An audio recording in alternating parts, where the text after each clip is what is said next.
Hey guys, what's up? Thanks for tuning in. We're episode 3 in Lessons with Dad. My name is Matt Feek. I'm a fourth grade elementary teacher. In this episode, I want to talk to you about how I gamify my elementary classroom. If you like what you're watching, please click the subscribe and always love feedback or any questions you have. All right, let's get into it. Here we go.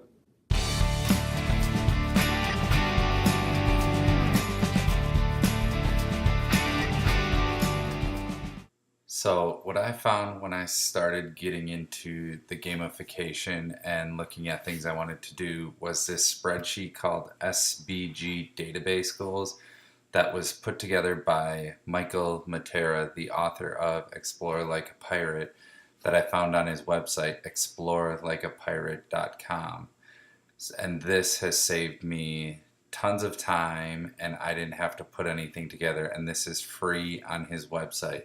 So what I'm going to do is take a little time and just walk you through. I'm going to show you his general overview layout and then what I did to tweak it to make it adaptive for my elementary school classroom. So this first sheet is just directions. It has step-by-step directions here. Also, it has if you're a visual person like I am, it has a wonderful video link right here, and I've watched the video probably anywhere from 15 to 20 times to try and set it up, and I have to go back and review it every time I want to do something else just to make sure I'm doing it correctly. The next page is the student page, and that is simply just clicking. This is where you add the student's last name, first name, and their email, and that way you can email their templates directly to the students. The next page is the scores and goals sheet, and this is what I use on a daily basis. This is where once you enter students' names, their names will just automatically populate in here, and this is where you add all of their assignments and everything in, and you can put comments, you can put scores when they complete them, and everything else. The score and summary tab, I don't think I have ever used. The badges and title scales. They have all of these generic badges and a bunch of badges created for you. I ended up having some of my students help me in creating some of the badges. And then these in here are the badges that the students will actually see. And they have more badges that you can align along the side over here as well. So that is kind of the generic layout of the template. And it's capable of so much stuff that it took me a long time to figure out the full capabilities. And like I said, watching the video multiple times. So I'm going to now jump over to my spreadsheet that I tweaked this to make adaptive for my gamified classroom. All right, so now I've jumped over to my template and I'm on the directions page. I'm going to go down to the bottom and I'm going to click on scores and goals. And when I click on the scores and goals tab, so now this is for my fourth grade math class. What I did is I went through and I aligned all the skills expected for mastery in each unit, and I aligned it up. So unit 1, we start with multiplicative thinking. It's aligned to the Bridges curriculum. So I went through and I gave them, so I call them, my theme is the Oregon Trail. And I call my assignments treks to go along with the Oregon Trail. So Trek 1, Trek 2, Trek 3, Trek 4, they have 5 options for each skill of how they want to demonstrate mastery. So understanding multiplying a 1-digit by a 1-digit number. They can do some student book pages. Usually Trek 1 is aligned with the student book pages. Trek 2 is from the home connections pages, which is their homework book. And then I incorporate a lot of Khan Academy. We use some MobyMax in doing it. 4, Bonkamole is a simple online multiplication game where they have to answer and score a certain amount of points in order to get the Trek correct. And then they can make their own Kahoot game of multiplication and demonstrating their mastery of multiplication. So, and then down at the comments, I changed it where they need to complete 2 of the 5 tracks. They can complete any 2 that they want, in any order that they want. They just have to do it. And then what I have been using, which has actually worked out really well, that these, the student books and home connections, they can either do it in their book, or I created and turned them all into Google Forms as well. So if they create the Google Forms and turn it in, I get an email with them and I can check them over. Otherwise, the other program I've been utilizing to help keep track of it is the Seesaw app. The kids do stuff, we are one-to-one with Chromebook, so the kids do it in their Chromebook. They can take pictures, screenshots of like their Khan Academy ones, and they can take a screenshot showing that they have finished the Khan Academy one. I tell them they need a score of 80% or better to show mastery of it for Khan Academy. Boom, they take a picture and they upload it into Seesaw. I get notified, I go check my Seesaw, and then I go down here and I can check them off for one of their treks. What you do then is, if I go back to students and let's just say I type in John Doe and I go back to my scores and goals page, he will pop, their name will automatically pop up here. And then when we go to the student template, so this is the only thing the students will see, is the student template. Their name will go in here, and if you watch the video by Mr. Matera, it will show you how to email and get their links and everything set up. But the only thing the student sees is this template. So what it does is it has the overall unit skill here, and then each skill expected for mastery in the unit here. So for understanding 1-digit by 1-digit multiplication, they have these 5 treks to work on, and then the first one I put is they get there's, I call them side paths, that they can do for bonus XPs if they choose to. So their name pops up here. Now I have let the adventure begin because it's for the Oregon Trail. You can make your own special notes, like the resource wagon that takes them directly to our class website. The leaders here takes them directly to a leaderboard. If I go to badges scales, now like I said previously, I created and students helped me create a bunch of my own badges. So all of these are aligned to the math skill that they're trying to master.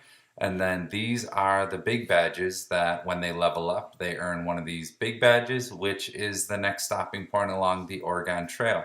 And also I have linked in here that if they click on the badges, it takes them to a website that actually gives them more information about that stop along the Oregon Trail, trying to tie in some of the history and social studies aspects along with the math.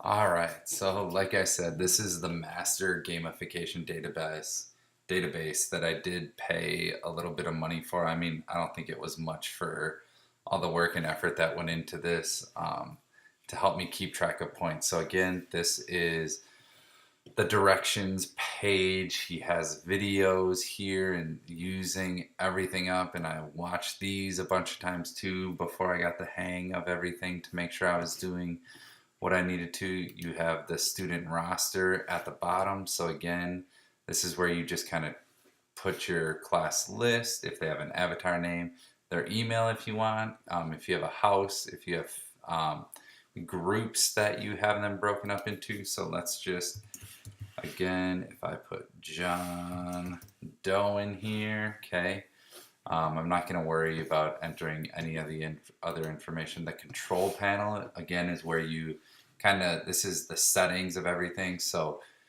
for mine, in order to level up, like this is pretty much all I used it for. And again, I have it aligned to all the stops along the Oregon Trail. So the first time they level up, they earn 25 gold pieces, 30 gold pieces, 40 gold pieces.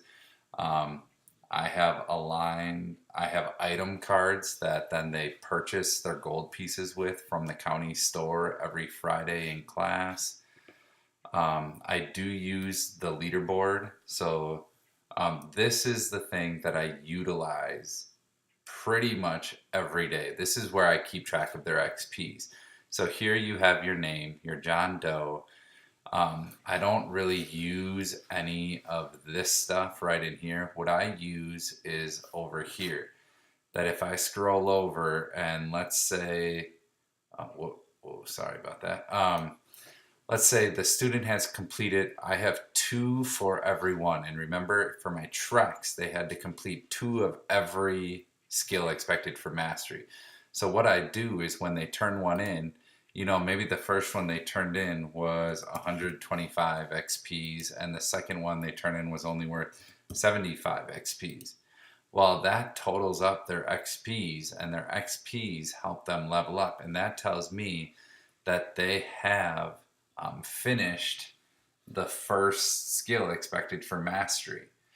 And then when they finish, I call my end of the unit assessments, I call them knowledge quests. So if they finish quest 1 and they have all of these other skills for mastery filled in, they can go right on to starting unit 2. And what I do is I hide all the other units, so only the unit that they are in or have already previously completed, they can see. So if they're only working in unit 1, units 2 through 7 are hidden. Once they finish unit 1, I unlock unit 2, and I just simply then hide units 3 through 7. So that is what I do with these. Badges, I don't really use badges here. I don't think I've ever used this page. Gold pieces. So John Doe got his name put in here. When he levels up, it will automatically assign him points. If he does something good in class, I can give him +2 and assign him 2 gold pieces, and it will run and automatically give him 2 gold pieces. Or what I use is, because when they level up, they earn their gold pieces. When they come up to me and they buy item cards, I just usually put like a minus 20 or whatever it is for the gold pieces that they buy, and it automatically subtracts their gold pieces from the total that they have earned so far. The other thing that I really like about this that I use and I put on my class website is the rank and the leaderboard. So they have a rank and leaderboard. It tells them their total XPs. And the nice thing is, whoever is second place tells them how many XPs they need in order to catch the person in front of them.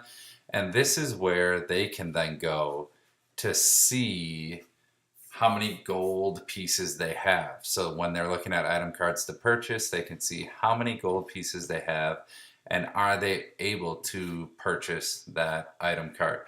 The kids do not see any of this. This is all done by me behind the scenes.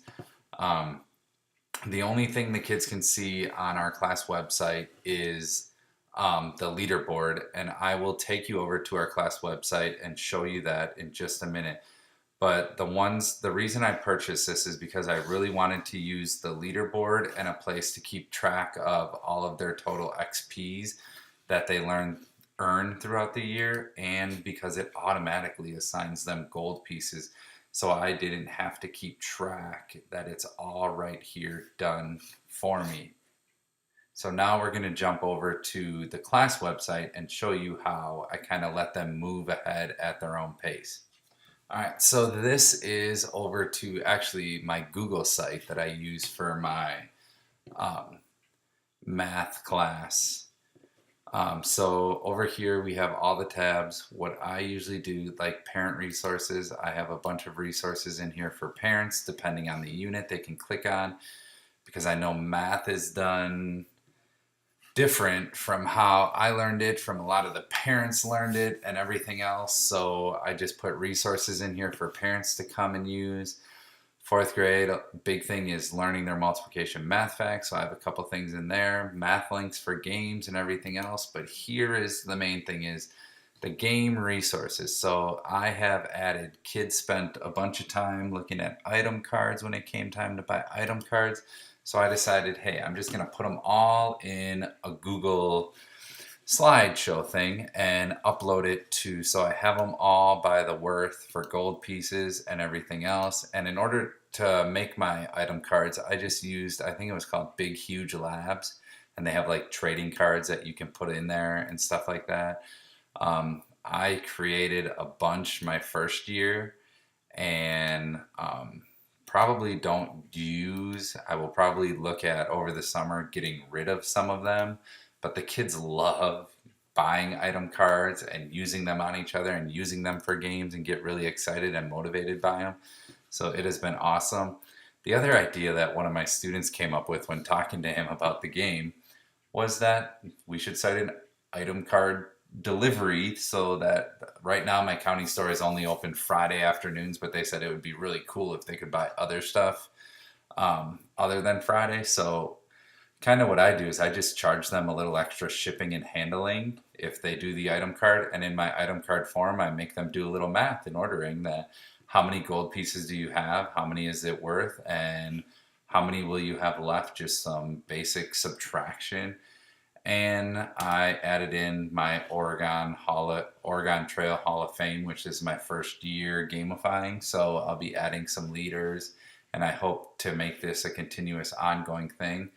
But the big thing that students utilize this for as well is, I went through and found a bunch of videos and made some videos and things that, in moving at their own pace and moving ahead, a lot of times they get to concepts that we haven't covered.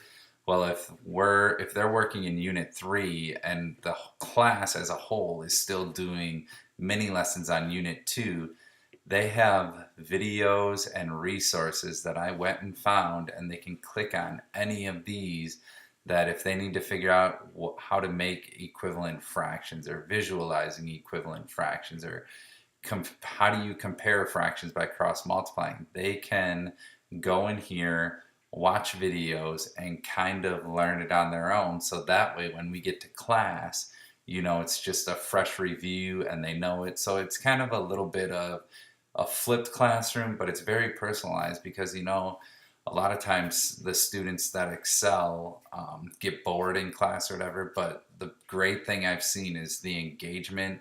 And when we get to work time, students are working at their own pace. They're engaged in what they're working on, because they're either ahead where they're at, or I might be pulling small groups to work with them.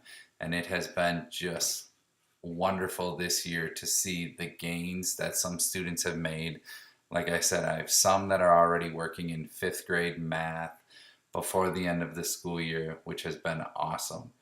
So I hope you enjoy it. I hope this kind of puts a light on how I gamify my classroom. All right, so like I said, that's kind of the basics of how I gamify my elementary room classroom, using the spreadsheets and badges and point systems and everything else. I know there's many other ways, and I would love to hear of some of the ways maybe you incorporate gaming into your classroom. So please like, share. If you like what you're watching, please don't forget to click that subscribe button, and stay tuned for future episodes. Thanks for tuning in.